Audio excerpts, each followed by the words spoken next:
Salut, bienvenue dans Face à Pierrot.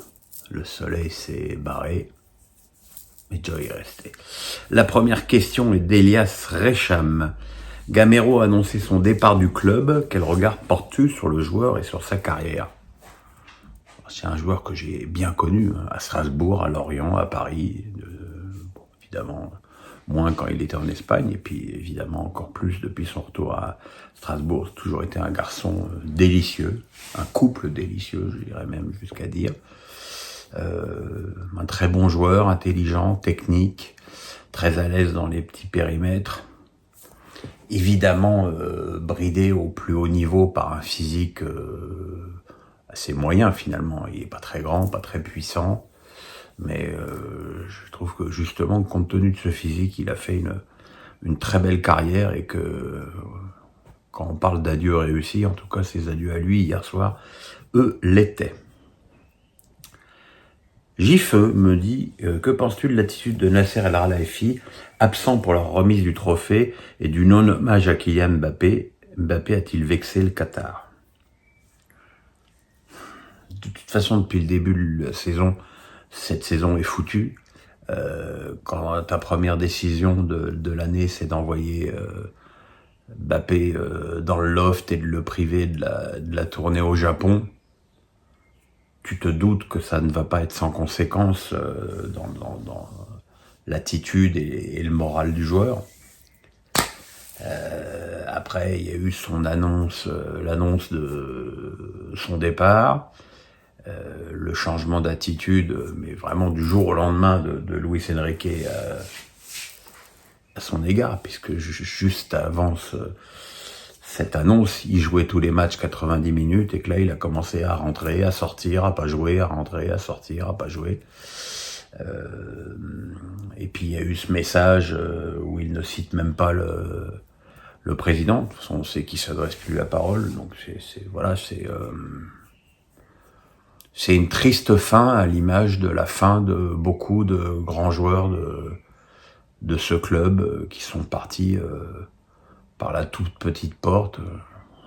Regardez Messi, Neymar, Cavani, Thiago Silva. Voilà, c'est une infirmité de ce club. Vince me dit, est-ce qu'il y a trop de foot dans le journal L'Équipe? Tu sais, L'Équipe, c'est comme tout, hein. L'Équipe, ce qui compte, c'est les ventes. Et pour vendre un journal, même omnisport, il faut qu'il y ait une majeure partie de foot. Moi, je me souviens de quand j'y étais, des chiffres de vente, quand il y avait une audience, une foot et une pas foot, c'est le jour et la nuit. Donc, à un moment donné, c'est un commerce, donc c'est un peu normal. Yvous me dit, malheureusement pour Mbappé, la nature a horreur du vide. En refusant d'aller à Madrid plus tôt, il a laissé éclore Vinicius et même Rodrigo. Dans le schéma tactique d'Ancelotti, où jouera Mbappé? Sera-t-il forcément titulaire, ou devra-t-il gagner sa place? Je pense que titulaire, il le sera dès le départ, vu le salaire qu'il va toucher, qui sera le plus gros salaire du club, et le retentissement Je pense que en France, on est trop focalisé sur les problèmes d'ego des uns et des autres, et qu'on ne se rend pas compte de la place de Mbappé dans le concert mondial aujourd'hui. Après, au-delà d'une question de position, le football, c'est aussi une question de mouvement. Et je pense qu'avec Bellingham, avec Rodrigo, avec Vinicius, il y aura un football en mouvement. Vinicius n'est pas non plus tout le temps collé à son côté gauche, il bouge, Mbappé bouge, et dois-je rappeler qu'avec Neymar jouait à gauche au PSG, et ça n'a jamais empêché que la cohabitation entre les deux joueurs soit longtemps exceptionnelle. Donc, je suis pas formidablement très inquiet à ce niveau-là. Alex Nissa du 06 me dit, Rennes tenu en échec par Lens et assuré de ne pas finir européen pour la première fois depuis 6 ans, peut-on parler d'échec retentissant vu les sommes investies l'été dernier? Comment vois-tu l'intersaison à Rennes? Si j'étais méchant, mais vous savez, je ne le suis pas ou je ne le suis plus, je dirais que le choix de Julien Stéphan est un échec. La qualité du jeu de cette équipe, c'est totalement délité. Défensivement, c'est à peine au niveau des 10 premiers de Ligue 1. Offensivement, il y a un manque de complémentarité finalement assez terrible entre Gouiri, Kalimuendo, Terrier. Ça ne fonctionne pas. C'est vrai que sur le papier, c'est une équipe finalement assez alléchante. Maintenant, il va falloir recruter des joueurs, surtout recruter des défenseurs et surtout afficher un autre état d'esprit. Est-ce que cet autre état d'esprit est possible à avoir avec un coach comme Julien Stéphan? J'en suis pas sûr. Alex Tissa du 06 me dit: on parle beaucoup de Paulo Fonseca comme prochain entraîneur de l'OM. Une arrivée de Fonseca doit-elle impérativement être suivie de l'arrivée de joueurs beaucoup plus techniques, car avec l'effectif actuel, Fonseca ne ferait pas de miracle. De toute façon, Marcelinho, Gattuso, Gasset, personne n'a fait de miracle avec cet effectif. Je pense que quelque part, on peut pas faire de miracle avec cet effectif-là. Il y a trop de manques à tous les niveaux. Oui, il va falloir recruter, mais avec quels moyens? C'est pas évident. C'est comment dirais-je, cet effectif de l'OM qui a été encore une fois totalement chamboulé à la dernière intersaison et pas au niveau des ambitions et du standing du club. Mais pour avoir des joueurs qui sont de l'ambition et du standing du club, ça coûte des sous. Et peut-être sans Coupe d'Europe, ce sera compliqué. Faut voir. Jackie Boy me dit: comprenez-vous que Jules qui allume la vasque pose problème? Perso, j'aurais préféré mettre un champion olympique marseillais plutôt qu'un chanteur. Alors, que Jules, en tant que star marseillaise, porte la flamme, en soi, ça ne me pose pas de problème. Que Jules allume la vasque à Marseille, ça m'en pose un peu plus. Je pense que un sportif marseillais, je pense par exemple à Jean-Pierre Papin, aurait été pour moi beaucoup plus adapté. Alors après, je connais rigoureusement rien de la musique de Jules, qui, c'est le moins que l'on puisse dire, n'est pas de mon âge. Mais oui, je trouve que c'est pas classe, c'est pas. Il arrive avec sa vase qui fait son signe. Honnêtement, je trouve ça un peu naze. Et qu'il faut pas oublier, malgré tout, que les Jeux Olympiques sont une compétition sportive et que la place doit être laissée avant tout aux sportifs.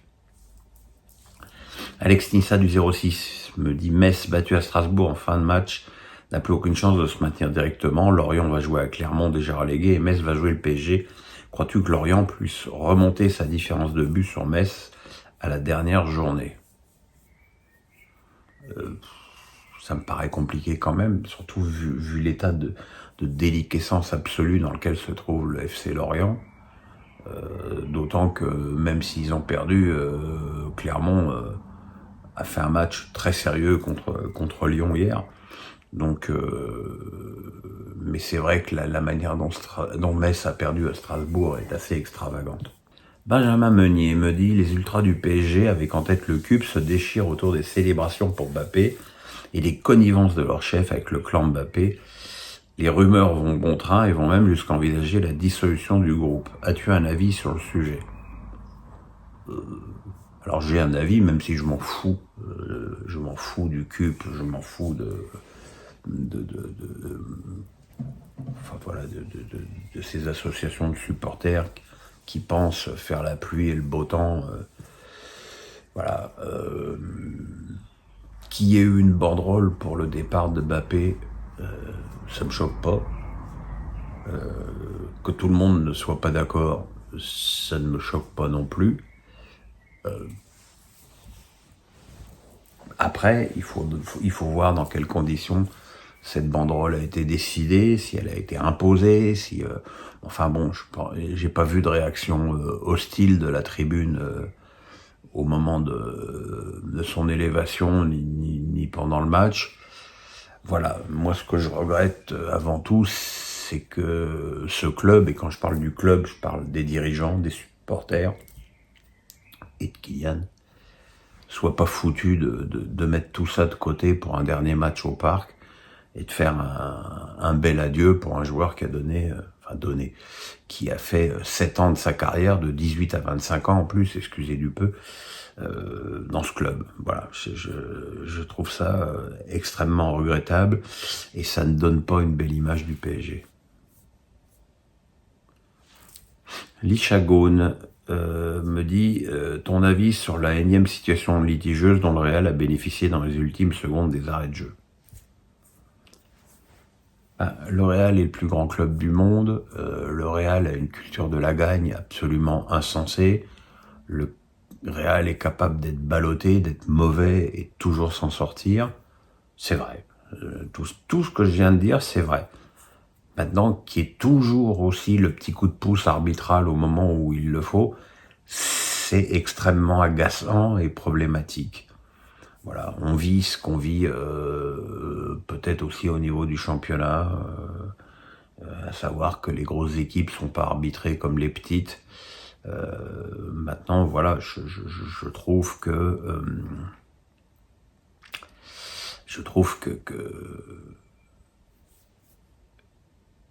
oui, que c'est problématique, que c'est un petit peu lassant parce qu'il n'y avait aucune raison de lever le drapeau sur le but de l'égalisation du Bayern. Mais bon, c'est pas la première fois que le Bayern se fait enfler à Madrid, hein, ayons un peu de mémoire. Anatole du 49 me dit « Je sais que ce n'est pas forcément votre tasse de thé, mais allez-vous regarder la cérémonie de remise des trophées UNFP ce lundi soir ?» Jamais, jamais de la vie. Ça ne m'intéresse pas.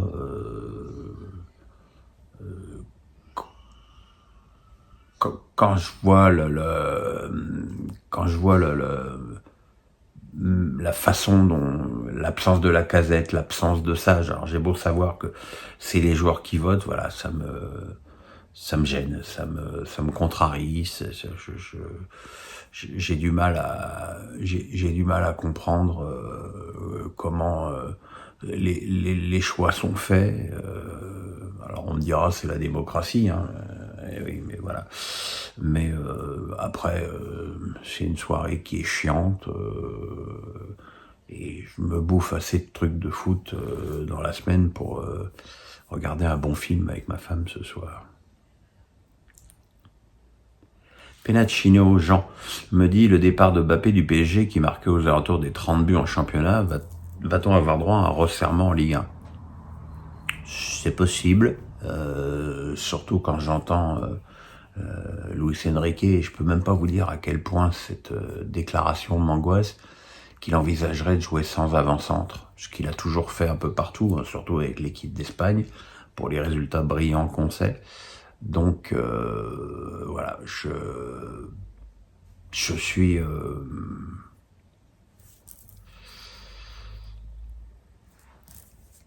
faut bien voir que le PSG perd son meilleur buteur en championnat, mais aussi en Ligue des Champions et en Coupe de France. S'il y a des cerveaux un peu malades pour imaginer que ce départ va se passer comme une lettre à la poste et sans aucune conséquence, pas bon courage à eux, mais moi j'y crois pas une seconde. Sugar me dit, avec sa très bonne saison à Crystal Palace, est-ce que tu penses que Michael Olise pourra être une surprise et faire partie des 26 dans la liste de Deschamps? Oui, il pourrait. À partir du moment où on imagine que Barcola y soit, pourquoi pas Olise.